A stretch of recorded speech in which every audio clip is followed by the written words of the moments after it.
নিজের হাতে তৈরি এক বাটি মুগ ডাল ভাজা আর সঙ্গে 1 কাপ গরম চা, এই পরিবেশনের সৌন্দর্যই আলাদা। এই মুগ ডাল ভাজা স্ন্যাক্স হিসেবে সকাল থেকে রাত পর্যন্ত যে কোনো সময় খাওয়া যায়। চলো তাহলে ঝটপট রেসিপিটি দেখে নেওয়া যাক।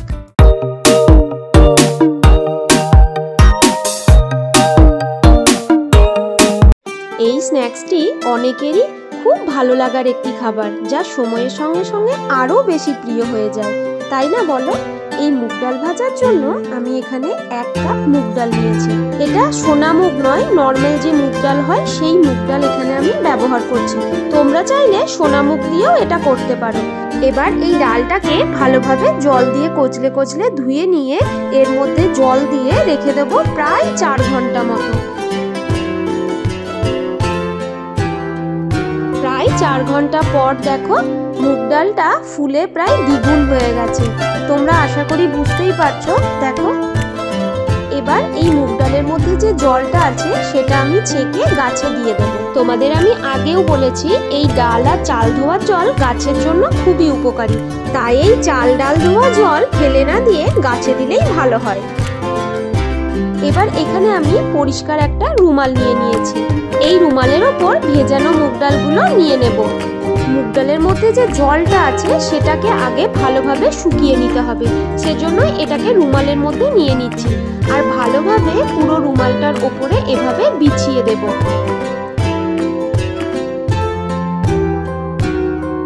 এবার জলটা একটু যাতে শুকিয়ে যায় সেজন্য এটাকে রোদে রেখে দেব।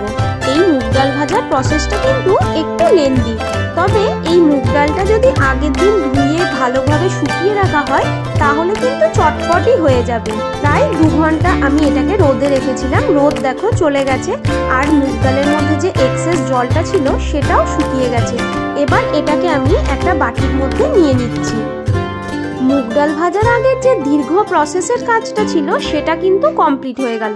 এবার শুধু তেল গরম করে ভেজে নিলেই হলো। এবার গ্যাস জ্বালিয়ে তার মধ্যে একটা কড়াই বসিয়ে দিলাম। কড়াইয়ের মধ্যে বেশ অনেকখানি তেল দিতে হবে। এখানে আমি প্রায় 2 কাপ মতো সানফ্লাওয়ার অয়েল দিয়েছি। ডালগুলোকে পুরো ডুবো তেলেই ভাজতে হবে, তবেই বেশি ক্রিস্পি হবে। প্রথমে তেলটাকে হাই ফ্লেমে খুব ভালোভাবে গরম করে নিতে হবে। তারপর ফ্লেমটাকে মিডিয়ামে রেখে মুগ ডালগুলোকে তেলের মধ্যে রেখে ভালোভাবে নাড়াচাড়া করে যেতে হবে। মুগ ডালগুলো যখন তেলে ডুবে যাবে তখন বুঝবে ভাজা একদম কমপ্লিট। এবার তুলে নেওয়ার সময় হয়ে গেছে। আর ডালগুলোকে খুব বেশি কালচে করে ভাজা যাবে না, একটু সাদা থাকতে থাকতেই নামিয়ে নিতে হবে। ঠান্ডা হওয়ার পর এর কালারটা আরও একটু গাঢ় হয়ে যাবে। প্রথমবারের মুগ ডালগুলো তুলে আমি আবারও দ্বিতীয়বার মুগ ডালগুলোকে দিয়ে দিয়েছি। আমি মুগ ডালগুলোকে একটা ছাঁকনির মধ্যে তুলেছিলাম, তো এটা মোটামুটি তেল ঝরে গেছে। এবার এটাকে একটা বাটিতে নিয়ে নিলাম। দেখো এগুলো একদম তেলে ডুবে গেছে, মানে এগুলো ভালোভাবে ভাজা হয়ে গেছে। এবার এগুলোকেও নামিয়ে নেব।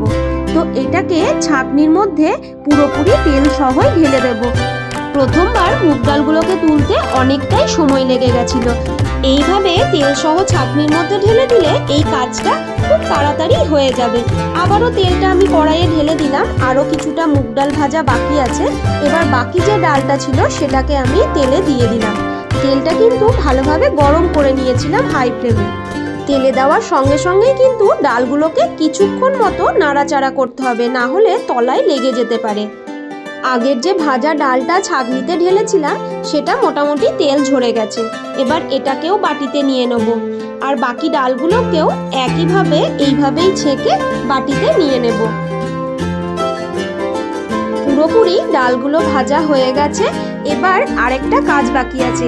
এই ডালগুলোকে আবারও একটা পরিষ্কার রুমালের মধ্যে আমি ঢেলে দিলাম, যে এক্সেস তেলটা ডালের গায়ে লেগে আছে সেগুলোকে পরিষ্কার করে নেওয়ার জন্য। তোমরা এর বদলে একটা কাজ করে নিতে পারো।